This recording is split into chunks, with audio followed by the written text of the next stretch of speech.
Hi friends, welcome to my channel. எல்லாருக்கும் வணக்கம்.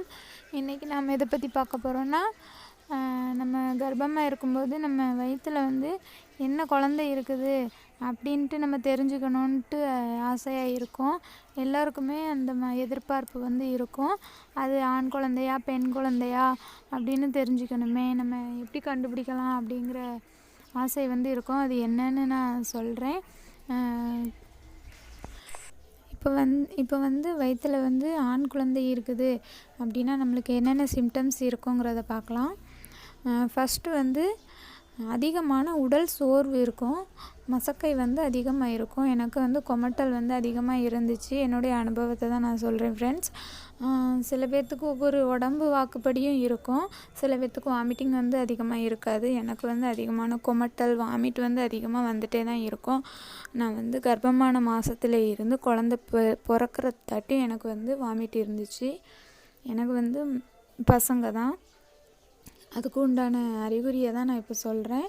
அதுக்கப்புறமா காலையில் எழுந்திரிக்கவே முடியாது. அவ்வளோ டயர்டாக இருக்கும். அப்படியே தலையெல்லாம் சுற்றுற மாதிரி அந்த மாதிரி இருக்கும்.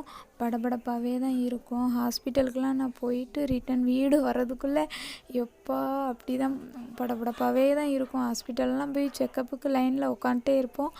ஆனாலும் படபடப்பாக இருக்கும். உட்காரவும் முடியாது, படுக்கவும் முடியாது, அந்த மாதிரி இருக்கும். அந்த மாதிரி அறிகுறி அதிகமான மசக்கை நம்மளுக்கு இருக்கும் ஆண் குழந்தையாக இருந்துச்சுன்னா. அதுக்கப்புறம் என்னென்னு பார்த்திங்கன்னா, முடி எப்போதும் இருக்கிறத விட நம்மளுக்கு அந்த ஆண் குழந்தை வயிற்றில் இருந்துச்சுன்னா முடி கொட்டாது.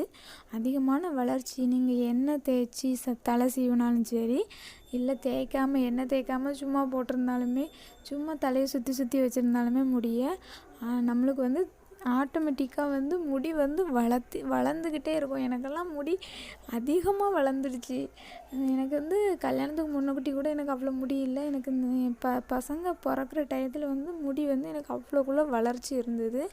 ஆண் குழந்தையாக இருந்ததுன்னா முடி கொட்டாது. அதிகமான வளர்ச்சி, முடி அதிகமாக வளரும். அதுக்கப்புறம் என்ன அறிகுறின்னு பார்த்திங்கன்னா, முகம் நார்மலாக இருக்கிறத விட ஒரு பொலிவாக இருக்கும். முகம் எனக்கு அந்த மாதிரி தான் இருந்துச்சு. இது ரொம்ப ஃபேஸ் ரொம்ப எப்படி சொல்ல, ஒரு பொலிவாகவே ஒரு பிரைட்டாக மாதிரி ஒரு பிரைட்டாக தெரியும் ஃபேஸ் பார்த்தாலே. கண்ணமெல்லாம் அப்படி புஸ்ஸுன்னு அந்த மாதிரி ஃபேஸில் ஒரு பிம்பிள்ஸ் எதுவுமே இருக்காது. அந்த மாதிரி டயத்தில் முகமே அப்படி பளிச்சுன்னு இருந்தது. இந்த மாதிரி அறிகுறி இருந்தாலும் உங்களுக்கு ஆண் குழந்தை பிறக்கும். அதுக்கப்புறமா எப்போதுமே நம்ம கர்ப்பமானதுமே நம்மளுக்கு செக்கப்பில் நம்மளுக்கு வெயிட் பார்ப்பாங்க. நம்ம மாதந்தோறும் நம்ம செக்கப்புக்கு போகும்போது வெயிட் பார்ப்பாங்க. வெயிட்டு குறையக்கூடாது, வெயிட் கூடிக்கிட்டே தான் இருக்கணும் அப்படின்ட்டு நர்ஸ்லாம் சொல்லுவாங்க. ஆனால் எனக்கு வெயிட் கூடவே இல்லை. நான் ஃபஸ்ட்டு வெயிட் செக் பண்ணது 51 தான். அந்த 51, 52, 53 இந்த 3க்குள்ளே தான் நின்றுச்சு. அதுக்கு மேலே போகவே இல்லை. அந்த மாதிரி வெயிட் அதிகமாக போடாது. பெண் குழந்தைக்கு வெயிட் அதிகமாக போடும் அப்படிம்பாங்க. ஆண் குழந்தைக்கு வெயிட் அதிகமாக போடாது. ஏன்னா பெண் குழந்தை நம்மளை வயிற்றில் இருந்துச்சுன்னா அதுக்கு நம்ம கர்ப்பப்பையிலேயே அதிகமான தண்ணி சத்து அந்த மாதிரி நிறைய எக்ஸ்ட்ரா தண்ணி சத்து எல்லாமே சேரும். அதனால் நம்மளுக்கு வயிறும் பெருசாக தெரியும். ஆண் குழந்தை நம்ம வயிற்றில் இருக்கும்போது தண்ணி சத்து எல்லாமே அது தண்ணி சத்துனா நம்ம செக்கப் பண்ணுறோம்ல அந்த தண்ணி சத்து கிடையாது. அது குழந்தைக்கு பைக்குள்ளே இருக்கிறது. அந்த வெயிட் போடக்கூடியது, நம்ம வெயிட் பார்க்கோம்ல, அது சொல்கிறேன். அந்த வெயிட் பார்க்கக்கூடிய அந்த தண்ணிச்சத்து அது எல்லாமே கொஞ்சம் கம்மியாக தான் இருக்கும் ஆண் குழந்தைகளுக்கு. அந்த மாதிரி வயிறு கொஞ்சம் சின்ன வயிறாக தான் இருக்கும். வயிறில் எனக்கு சாரி கட்டினா வயிறே தெரியாது. நைட்டி போட்டிருந்தாலுமே எனக்கு வயிறே தெரியாது. வயிறு அப்படி உள்ளுக்குள்ளே அடங்கி இருந்த மாதிரி தான் இருக்கும். ரொம்ப வெளியிலலாம் தெரியாது. லைட்டாக பெருசாக இருக்கும். எப்போதும் நம்ம வயிறு இருக்கிறத விட கொஞ்சம் பெருசாக இருக்கும். நான் எப்போடா வயிறு பெருசாகும் அப்படின்னு பார்த்துக்கிட்டே இருப்பேன். ஆனாலும் கொஞ்சம் தான் பெருசாகும்.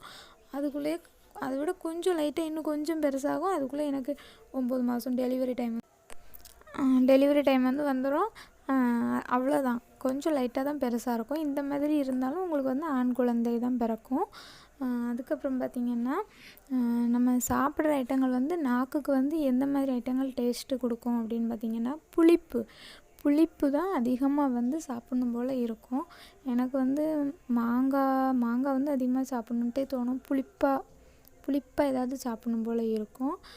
புளிப்பு காரம் உப்பு காரம் வச்சு நம்ம புளிப்பு சாப்பிடுவோம்ல, அந்த மாதிரி தான் சாப்பிடணுன்ட்டு தோணிகிட்டே இருந்துச்சு.